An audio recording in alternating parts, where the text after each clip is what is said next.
Yeah, he won't practice the first couple of days. Got a little violation of team rules, so he's learning, but he'll be back on the field soon. We'll go to Stefan on the right. Obviously, you got a lot of freshmen that are stepping in, and Brock and Chris, they had good springs. What did you kind of see from them this summer and as they kind of progress into their preseason camp here? Well, I mean, everybody's playing now. The whole redshirt idea doesn't really exist moving forward. So, first off, everybody in the program should have the idea that they're fighting for positions, fighting for playing time, want to get on the field. I think those guys in particular are really fighting hard. I think they can see it. We saw enough in them in the spring to lead us to believe that they can help us this year. The question is how early and how much, and that's what preseason is going to be about. Bill on the right. Ryan, what led to opening camp with Austin at right guard? Yeah, we're going to try a couple different combinations. Today we did two spots, so sort of just scarlet and gray, not really ones and twos. We are going to look at him playing tackle as you saw last year, also look at him playing guard. And I think when you look at Josh Padilla, when you look at Ian Moore, when you look at Phil Daniels, finding the best five is what we're going to do. But part of that five is knowing that Austin can play both guard and tackle. So he spent a lot of time at tackle here most recently. So we thought we wanted to get him some guard reps, see how he felt in there, see how he looked. It's been a little while, so but we'll see how it goes. And it's going to be really good competition. Good news is we have some different options, but we've got to find the best five. Cameron on the right. Ryan, you've got to talk about this also about like guards after the catch. How does having so many different receivers who have even kind of played in the press today lead to that, and how does that help you kind of narrow how you rotate? Look, how do you identify it in practice? Yeah, it's when you're not tackling, it's hard. When you're not thudding, like today, it's just a helmet's practice. It's even harder. It's a huge emphasis. We spent a lot of time on it. Cortez has spent a lot of time on it.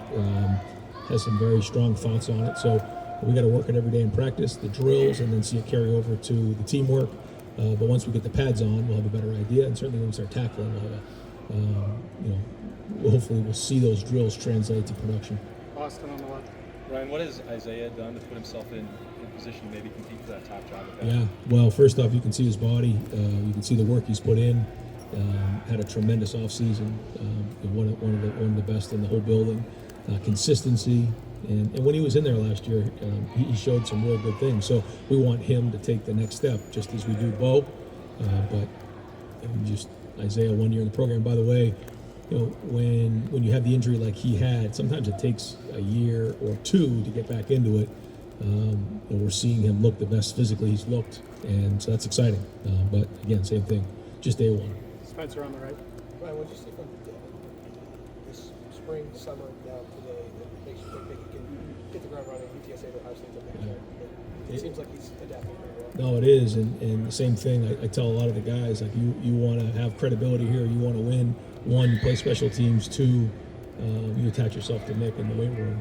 He's had a great offseason. You can see his body's changed. He's earned a lot of respect. Got recognized for that. With what he did this summer.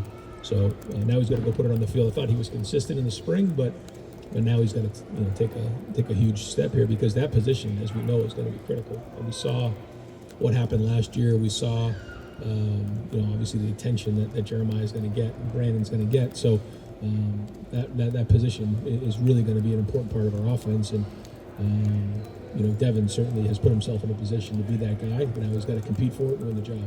Doug on the right. Ryan, it seemed like Dominic Kelly was with the ones a decent amount of time at outside corner. Is Jermaine limited at all, or is that just a competition? Yeah, we're just rolling guys right now. But we want to. It is a competition, and we want guys to compete. And a lot of guys have earned the right to do that. So now's the time we're going to be rolling these guys, and then these reps accumulate. We evaluate the reps and see where it goes. And we've seen certain competitions be over in a week. We've seen competitions last all the way up until game week. But we need to find what that combination is going to be there. And do we feel like we have two corners that we can just play all the time? Do we feel like there's three that we can rotate? How does that play into the nickel position? Those are all parts of what we need to solve here in the next couple of weeks. Three more. Rod in the center. Yeah, Ryan, what do you do with the kicking game this early? I mean, do you still try to get like a Connor's head? I mean, are you still trying, when does that begin? Like, what's it look like this early? Well, first off, the kicking game in general, special teams are a huge part of what we do and just our foundation of how we teach fundamental football. So everybody's involved with those meetings. The kicking game in particular, with the battery, Dalton is new, but he's really getting a good feel with Joey. So in the punting game, their snap to a kick operation, I think Joey's taking the next step, but we got to build depth there as well. So that's been good, and then getting a feel for Dalton as a long snapper, what he can do.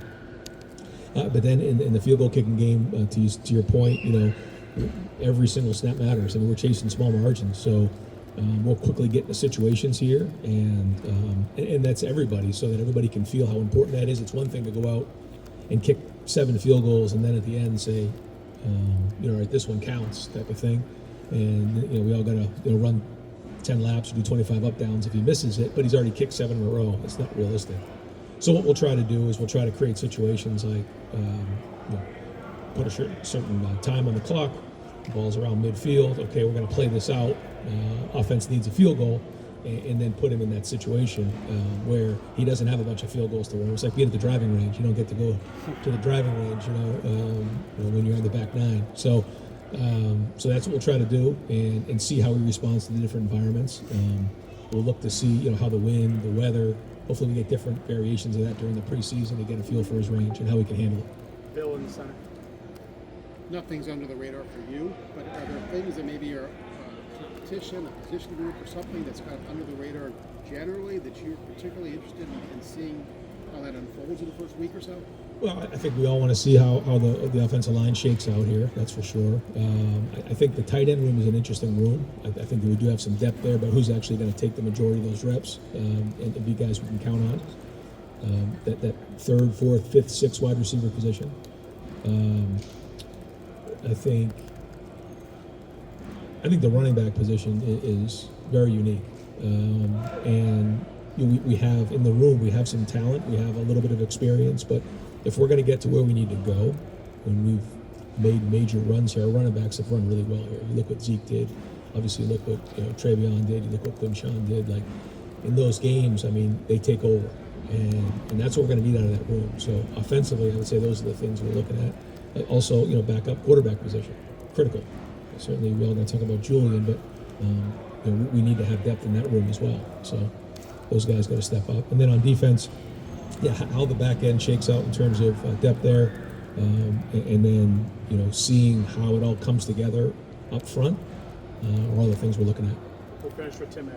Yeah, right. Just generally, y'all get to work with these guys a little bit during the summer and stuff. Does this just feel like a continuation of that, or was something different? Was there more of a kick in your step this morning, et cetera, starting actual formal camp? You understand what I'm saying? Yeah, it definitely is different than it used to be. I remember, back when I played, you showed up with your Bucs fan and you met your roommate for the first time, and camp started the next day. It's like either you show up, well, you had a conditioning test before. You used to have conditioning tests. You either made conditioning tests or you came back every morning to you made conditioning tests. It's just nothing like that anymore.